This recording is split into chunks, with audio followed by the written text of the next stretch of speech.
गरीब बेटी का महलों का ससुराल।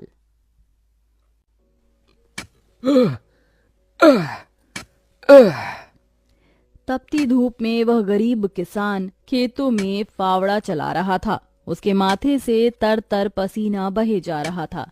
तभी गंगा गमछा उठाकर पिता का पसीना पोंछती है।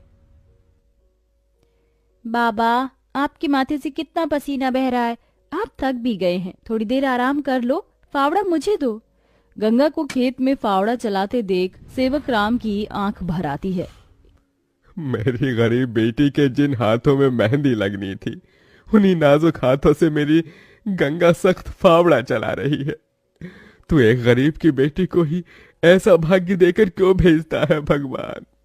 एक गरीब के जीवन की सबसे बड़ी दुविधा बेटी को ब्याहना होता है। ये कहानी है ऐसे ही किसान सेवक राम की, जो बड़ा गरीब है। उसकी दो बेटी गंगा और अंजू हैं। यूं तो सेवक राम ने गंगा के लिए कई रिश्ते ढूंढे, मगर भला एक गरीब की बेटी का हाथ कौन थामना चाहता है। किसी तरह से उनका जीवन कट रहा था। सेवक राम, उसकी बूढ़ी पत्नी जानकी और दोनों बेटी सारा दिन तपती धूप में खेत में काम करते रहे। शाम को खेत का मालिक ब्रिज वहां आया। अरे ओ सेवक राम, सारा खेत जोत दिया? जी ब्रिज बाबू, खेत भी जोत दिया और बीज भी बो दिया। ये ले, तेरे परिवार की आज की दिहाड़ी 250 रुपए। ये क्या मालिक, आप पैसे तो कम दे रहे हैं। पहले मेरी अकेले की दिहाड़ी आप मुझे 200 रुपए देते थे, फिर घटाकर 100 रुपए कर दिया और फिर सीधे 70 रुपए कर दिया, और उसमें भी पूरे पैसे नहीं दे रहे हैं। मैं, मेरी दोनों बेटी और पत्नी को मिलाकर हम कुल 4 जन आज खेत में दिन भर जर मर कर खटे हैं। अरे 30 रुपए ही तो कम है, उसमें क्या तू खरीद लेगा है? एक एक रुपया भी मेहनत से कमाना पड़ता है मालिक। फिर ब्रिज बाकी के 30 रुपए भी सेवक राम को दे देता है, जिसके बाद वह अपनी मढ़ई में आ जाते हैं और गंगा सबको खाना बनाकर खिलाती है और एक फटे गुदरी पर पूरा परिवार जमीन पर लेट जाता है।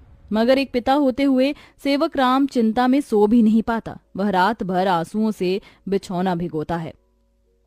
अजी, आप अभी तक जाग रहे हैं?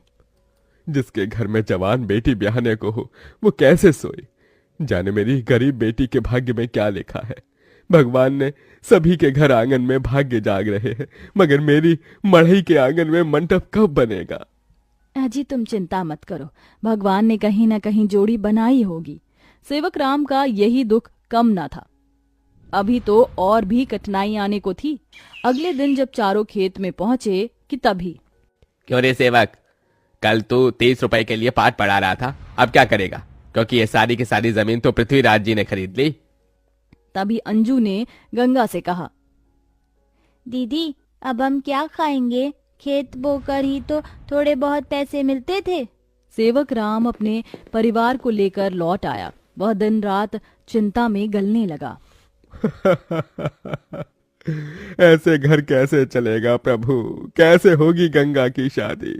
और शादी नहीं हुई तो लोग मेरी गंगा को जाने क्या क्या नाम देंगे, क्या क्या ठहराएंगे जानकी। मैं काम ढूंढने जा रहा हूँ। बाबा, मैं भी आपके संग चलूंगी। दोनों काम ढूंढते एक बड़े से मिल में आए, जहां शिव नाम का एक नौजवान गरीब मजदूर भी काम कर रहा था। जहां मजदूर राशन की बोरी भरी मालगाड़ी खींच रहे।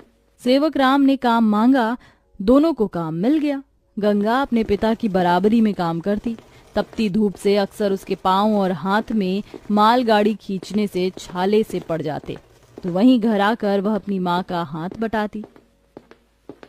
आप ही अपनी चक्की पीसती, कड़ी धूप में सड़कों से गोबर बीन कर लाती, उपले बनाती। एक दिन मालगाड़ी खींचते वक्त शिव उसकी मदद करता है। काका, क्या मैं आप दोनों के साथ खाना खा सकता हूँ? बड़ी भूख लगी है और मैं खाना भी नहीं लाया। हाँ बेटा, आओ ना। ये कहते हुए गरीब गंगा अपने प्याज और रोटी में से उसे भी देती है और हिचक से भरकर कहती है, माफ कीजिएगा, आपको खिलाने के लिए हमारे पास कोई पूरी पकवान तो नहीं है, जो है यही खा लीजिए। शिव वह रूखा सूखा भी हंसकर खाने लगा। अब अक्सर शिव उनकी मदद कर देता। उसकी अच्छाई गंगा के मन को भाने लगी और एक दिन शिव ने कहा, काका, अगर आप मुझे इस काबिल समझे तो मैं आपकी बेटी का हाथ थामना चाहता हूँ। बेटा, मेरी गरीब बेटी को तुम जैसा मेहनती जीवन साथी मिलेगा। मुझे तुम पसंद हो बेटा। गरीब सेवक राम की दिली इच्छा तो थी कि गंगा को बड़ा और अच्छा घर द्वार मिले, मगर उसके मन में शिव को लेकर भी एक संतोष था। मगर सेवक राम ने जो कभी सोचा भी नहीं था, अगले दिन वो हुआ।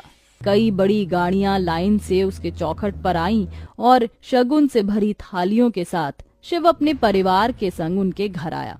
उनके महंगे कपड़े लत्ते देख एकदम महलों में रहने वालों से थे। शिव के संग उसके माता पिता पृथ्वीराज, वसुंधरा और बहन योगिता थी। अंजू ने उन्हें देख तपाक से बोला, अरे बाप रे, ये तो राजा महाराजा से लगते हैं। अजी आपने तो कहा था शिव गरीब घर का लड़का है। शिव बेटा, ये सब क्या है? यही मेरी सच्चाई है काका। माफ कीजिएगा, मैं मजदूर या गरीब नहीं था, बल्कि महलों का बेटा हूँ। मगर मुझे एक ऐसा जीवन साथी की खोज थी जो मेरा धन दौलत देखकर मुझे ना अपनाए। इसलिए मैं उसे ही ढूंढने के लिए ये जीवन जी रहा था। जिसने मुझे मेरी गरीबी के संग स्वीकारा वो गंगा थी। इसलिए मेरे महलों की दुल्हन गंगा होगी। गंगा बनोगी मेरे महलों की बहू और मेरे बेटे की दुल्हन? अपनी गरीब बेटी के लिए महलों से आया रिश्ता देखकर सेवक राम बड़ा रोया। भगवान, तूने मेरी फटी झोली में इतनी खुशियां डाल दी। मेरी बेटी महलों की दुल्हन बनेगी। हर बाप चाहता है कि वो अपनी बेटी का हाथ जिसके हाथ में दे वो उसे रानी बनाकर रखे। अब मेरी बेटी सचमुच में महलों की रानी बनेगी। समझे जी, मंगनी कर ले। मगर इतनी छोटी सी मड़ई में सब कैसे होगा? ये तो टूटी फूटी है, आप लोगों के खड़े होने लायक भी नहीं है। मगर इस मड़ई में आप जितने दिलदार लोग रहते हैं तो ये महलों से बढ़कर है। इसके बाद सेवक राम के छोटे से मढ़ई में उसकी गरीब बेटी की मंगनी होती है, जहां और थोड़े दिन के बाद बड़े ही धूमधाम के साथ गंगा की शादी होती है, जहां वह मंडप में मन ही मन कहती है, हे गौरी मैया, आपका धन्यवाद जो आपने मुझको मनचाहा वर दिया। इसके बाद गंगा विदा होकर अपने महलों के ससुराल में आ जाती है, जो दुल्हन के जैसा सजा हुआ होता है, जहां कई नौकर चाकर शाही अंदाज में उसके स्वागत में खड़े थे। तभी महंगे से लहंगे में ननद योगिता ने कहा, आइए भाभी, आपके महलों के ससुराल में आपका स्वागत है। जैसे ही योगिता गाड़ी से उतरती है, तभी नौकर चाकर थाली में फूल लिए खड़े उसके स्वागत में फूल बिछाए जाते हैं। जहां कल तक उसके पांव को कांटों की चुभन मिली थी, आज वह महल की दुल्हन बनकर फूलों में बदल चुके थे। जहां महल के द्वार पर सास वसुंधरा ने स्वागत किया, आओ हमारे महलों की दुल्हन, तुम्हारा स्वागत है। इस सोने की कलश को अपने दाहिने पांव से गिराकर अंदर आ जाओ। जी माँ। गंगा ने कलश गिराकर स्वागत किया। तभी ससुराल वालों ने उसे अनेकों तोहफे दिए। गंगा बहू, ये हार पिछले कई पुश्तों से हमारे महल में चला आ रहा है, अब तुम इसकी हकदार हो। भाभी, ये तोहफा मेरी तरफ से और ये तोहफा मेरी ओर से बहू। गीता दे रही हूँ, मैं जानती हूँ तुम इस महल का मान बढ़ाओगी। गंगा ने गीता को माथे से लगाया और फिर सास ससुर का आशीर्वाद लिया। माँ जी, बाबूजी, मुझे आशीर्वाद दीजिए ताकि मैं इस महल का मान निभा सकूं। सदा सुहागन रहो, जुग जुग जीती रहो। फिर गंगा विदाई में दिए अपनी गठरी को संग लिए शिव के साथ कमरे में आ गई, जहां आलीशान बड़ा कमरा, ऐशो मखमल का बिछौना और सब कुछ था, जिसे उस गरीब दुल्हन की आंखें देखती रह गईं। कैसा लग रहा है महलों के ससुराल में आकर? खुशी से गंगा की आंखें भर आईं। उसने कहा, यकीन नहीं होता, भगवान ने एक बार में ही इतनी खुशी दे दी। शिव, सब एक सपने जैसा लग रहा है। अब यही तुम्हारी दुनिया है। उस रोज जमीन पर सोने वाली गंगा मखमल के बिछौने पर सोई। अगले दिन वह नहा धोकर नीचे आई, जहां खाने की शाही मेज लगी थी और इर्द गिर्द नौकर खड़े थे। बहू बैठो, खाना खाओ। तभी नौकर ने गंगा को खाना परोसा। एक निवाला खाते ही गंगा को अपनी संघर्ष भरी जिंदगी और याद आ गई। उसकी आंखों से आंसू छलक गए। क्या हुआ गंगा बहू, खाना अच्छा नहीं बना? नहीं माँ जी, बहुत अच्छा बना है, बस ये सब खाने के तो एक गरीब की ख्वाहिश होती है।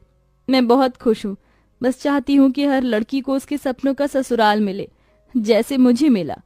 थोड़े दिन में गंगा अपने महलों के ससुराल में सुखी से रहने लगी। किसी गरीब की बेटी को चुनकर हम भी ये पुण्य कमा सकते हैं।